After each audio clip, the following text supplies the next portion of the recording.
Hello বন্ধুরা, আমি আপনাদের সামনে আবার নতুন রেসিপি নিয়ে চলে আসলাম। দেখুন আমি এখানে দুটো তেলাপিয়া মাছ নিয়েছি। দেখুন মাছগুলো ভালোভাবে কেটে ভালোভাবে ধুয়ে নিয়েছি। এবার লবণ হলুদ দিয়ে মেখে নেব।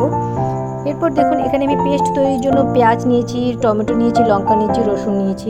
এরপর মাছগুলো আমি ভালোভাবে ভেজে নেব। এবং কড়াই তেল গরম হয়ে গেছে, এবার মাছগুলো আমি ভালোভাবে উল্টে পাল্টে ভেজে নেব। এরকমভাবে লাল লাল করে ভাজা হয়ে গেলে মাছগুলো আমি উঠিয়ে নেব। দেখুন মাছ ভাজা হয়ে গেছে আমার, আমি উঠে নিয়েছি।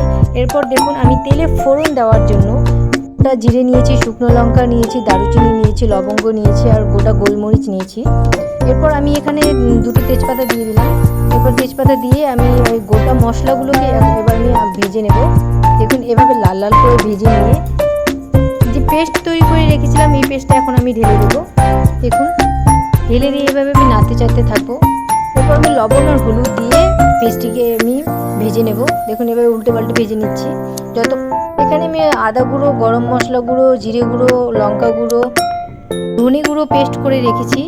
এরপর দেখুন আমি এটাকে যতক্ষণ পর্যন্ত জল শুকিয়ে যাচ্ছে ততক্ষণ আমি এরকম নাড়তে চাড়তেই থাকবো। তারপর আমি পেস্টটা ঢেলে দেবো। ঢেলে দিয়ে আবার আমি এটাকে কষতে থাকবো যতক্ষণ না পর্যন্ত জলটা শুষে নিচ্ছে, শুকিয়ে যাচ্ছে। এরপর দেখুন বন্ধুরা কতটা কালার এসেছে, আপনারা দেখতেই পাচ্ছেন।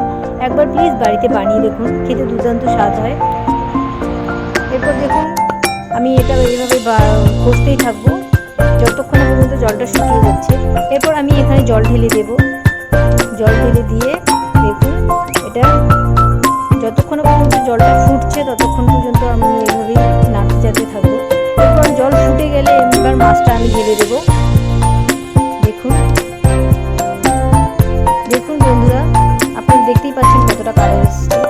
প্লিজ বন্ধুরা আমার ভিডিও ভালো লাগলে প্লিজ লাইক, কমেন্ট, শেয়ার করে দেবেন, কমেন্ট করে জানাবেন। এরপর দেখুন আমার রেসিপি। ধন্যবাদ।